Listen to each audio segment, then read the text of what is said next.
mulanya ku sangat bahagia. Bismillahirrahmanirrahim. Assalamualaikum warahmatullahi wabarakatuh. Allahumma sholli ala sayyidina Muhammad wa ala ali sayyidina Muhammad. Video kali ini dalam rangka edisi belajar dari rumah dengan saya Dewi Wanarsa, guru mata pelajaran prakarya kelas 7 semester 1 asal sekolah SMPN Negeri 2 Krui. Oke, sebelum kita lanjut jangan lupa like and subscribe serta disebarkan. Indonesia dinyatakan sebagai negara dengan tingkat biodiversitas tertinggi kedua di dunia setelah Brazil, yaitu negara yang memiliki keanekaragaman spesies makhluk hidup hayati dan ekosistem yang ada di daratan dan lautan. Data tersebut menunjukkan tingginya keanekaragaman sumber daya alam yang dimiliki Indonesia. Geografis tanah air kita telah memberikan keuntungan kepada bangsa Indonesia. Allah Subhanahu wa Ta'ala telah menganugerahkan kekayaan alam dengan beragam bentuk dan keunikannya. Oleh karena itu, kita harus memuji Allah Subhanahu wa Ta'ala atas ciptaannya tersebut. Sebagai makhluk ciptaannya, kita patut mensyukuri apa yang diberikan Allah Subhanahu wa Ta'ala kepada kita. Manusia yang bersyukur adalah manusia yang selalu menerima pemberian Allah Subhanahu wa Ta'ala dengan rasa sukacita dan penghargaan yang mendalam melalui berbagai tindakan. Corona, cepatlah kau pergi dan jangan kembali. Biarkanlah kami bermain dan lari-lari, belajar bersama dengan teman-teman. Pengertian serat. Apa itu serat?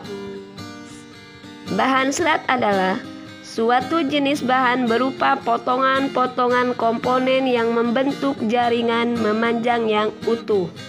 Istilah serat sering dikaitkan dengan sayuran, buah-buahan, dan tekstil. Sayuran dan buah-buahan merupakan makanan berserat tinggi yang sangat baik bagi sistem pencernaan makanan. Selain itu, serat juga digunakan sebagai bahan baku tekstil. Serat sebagai bahan baku tekstil adalah serat-serat yang digunakan untuk aplikasi tekstil. Pembahasan kali ini adalah tentang bahan serat sebagai bahan baku kerajinan tekstil. Bahan serat alam dikenal orang sejak ribuan tahun sebelum Masehi. Beberapa bukti sejarah mencatat bahwa bahan serat alam sudah dipergunakan sejak tahun 2640 sebelum Masehi atau SM. Negara yang pertama kali mengolah bahan serat adalah Cina. Cina sejak dahulu sudah menghasilkan serat sutera. Cina sangat tertarik dengan serat sutera yang dihasilkan dari ulat. Bahan ini diolah menjadi benang untuk kebutuhan produk tekstil. Selain serat sutera, bahan serat alam lainnya berupa kapas. Pada tahun 1540 sebelum Masehi, telah berdiri industri kapas di India. Dalam perkembangannya, bahan serat alam digunakan di berbagai negara lainnya, seperti serat plak yang pertama digunakan di Swiss pada tahun 10.000 SM, dan serat wol mulai digunakan orang di Mesopotamia pada tahun 1000 sebelum Masehi. Selama ribuan tahun, serat plak, wol, sutera, dan kapas telah melayani kebutuhan manusia paling banyak sepanjang masa. Pada awal abad ke-20, mulai diperkenalkan serat buatan. Hingga saat ini telah bermacam-macam jenis serat buatan diproduksi. Produksi bahan serat alam dari tahun ke tahun boleh dikatakan stabil, namun persentase terhadap seluruh produksi serat tekstil makin lama makin menurun, mengingat kenaikan produksi bahan serat buatan yang semakin tinggi. Hal ini disebabkan ketersediaan bahan serat alam yang sangat terbatas. Untuk memproduksi bahan serat alam juga dibutuhkan iklim yang mendukung. Rindu pada bapak ibu guru, bermain, belajar bersama, ku sangat bahagia. Corona, sampai kapan engkau bermain di bumi? Berhentilah melompat ke sana dan kemari, tak terlihat mata, sangat berbahaya. Sudahilah semua Corona, cepatlah kau pergi dan jangan kembali. Biarkanlah kami bermain dan lari-lari, belajar bersama dengan teman-teman. Selanjutnya, jenis dan karakteristik bahan serat. Bahan serat alam berasal dari alam. Limbah serat alam mudah diurai dalam tanah. Bahan serat alam yang dimaksud adalah bahan organik yang tidak diolah kembali melalui proses penambahan bahan kimia, sehingga keasliannya tetap terjaga dan diutamakan. Bahan serat alam dapat digolongkan menjadi 3 jenis, yaitu yang pertama berasal dari tumbuhan, kemudian yang kedua hewan, dan yang ketiga mineral. Dalam hal ini kita akan mempelajari dan fokus pada bahan dari tumbuhan dan hewan saja. Yang pertama, serat dari tumbuhan. Serat yang berasal dari tumbuhan dapat dilihat berdasarkan bagian-bagian tumbuhan. Tidak semua tumbuhan memiliki kandungan yang dapat diolah menjadi serat alam. Hal ini disebabkan serat yang diinginkan sebagai bahan baku produk tekstil memiliki persyaratan. Di antaranya adalah kuat, tahan lama, bentuknya tetap atau tidak susut, permukaannya yang halus ataupun bertekstur sesuai persyaratan produk.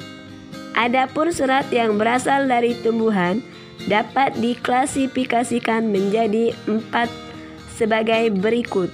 Yang pertama, serat dari biji. Contohnya, biji dari pohon kapas dan kapuk. Kemudian yang kedua, serat dari batang. Contohnya, batang pohon anggrek, melinjo, mahkota dewa, beringin, yonkori, plak, jute, rosella, henep, rami, urena, kenap, dan sun. Yang ketiga, serat dari daun.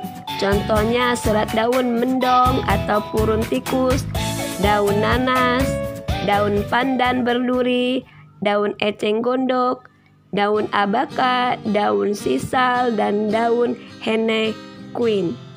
Yang keempat, serat berasal dari buah. Contohnya buah kelapa. Buah kelapa memiliki sabut yang melapisi buah. Sabut tersebut telah banyak digunakan sebagai bahan serat. Selanjutnya, serat dari hewan. Serat yang berasal dari hewan banyak disukai oleh negara-negara Eropa. Serat memiliki tekstur yang lembut dan halus. Sifat serat hewan menghangatkan sehingga orang-orang yang tinggal di daerah musim dingin sangat memanfaatkan serat ini. Bagian hewan yang dimanfaatkan seratnya adalah bulu. Bulu hewan yang paling banyak diolah sebagai bahan baku serat produk tekstil diantaranya stapel dan filamen. Apa itu serat dari stapel dan apa itu serat dari filamen? Kita akan bahas sedikit. Stapel merupakan serat yang berbentuk rambut hewan yang disebut dengan wool. Contohnya domba, alpaka, unta, cashmere, mohair, kelinci, dan vicuna. Rambut hewan yang paling banyak digunakan adalah wool dari bulu domba. Kemudian serat filamen. Serat filamen merupakan serat yang berbentuk jaringan. Contohnya serat yang berasal dari larva ulat sutera yang digunakan untuk membentuk kepompong. Kepompong inilah yang merupakan serat lalu dipintal menjadi benang. Karakteristik bahan serat alam yang menjadi perhatian pada permukaan seratnya seperti kehalusan, kekuatan daya serap, dan kemuluran atau elastisitas. Bahan tekstil dari selulosa atau kapas memiliki beberapa karakteristik seperti bahan terasa dingin dan sedikit kaku, mudah kusut, mudah menyerap keringat, rentan terhadap jamur, dan mudah terbakar. Sementara serat sutera mempunyai ciri-ciri berkilau, sangat bagus dan lembut, tidak mudah kusut, sangat halus, kekuatannya tinggi, tahan terhadap sinar matahari, daya serap cukup tinggi, tidak mudah berjamur, mudah terbakar, berbau seperti rambut terbakar. Bekas pembakaran berbentuk abu hitam, bulat, serta mudah dihancurkan. Serat wol mempunyai ciri-ciri agak kuat, tidak berkilau, keriting, kekenyalan tinggi, elastisitas tinggi, dan merupakan penahan panas yang baik, tahan terhadap jamur dan bakteri. Berdasarkan karakteristik tersebut, kita dapat melakukan perawatan pada bahan serat alam lebih maksimal. Hal ini dilakukan agar kualitas bahan serat tetap terjaga dan tahan lama. Nah, itu tadi bahan serat dari alam. Untuk materi selanjutnya yaitu pengolahan bahan serat yang akan kita bahas berikutnya. Oke, jangan lupa di subscribe, like, and share. Tetap semangat walaupun belajar dari rumah. Saya akhiri dengan melapaskan hamdalah alhamdulillahirrabbilalamin. Wassalamualaikum warahmatullahi wabarakatuh. Sungguh aku bosan, ku ingin sekolah.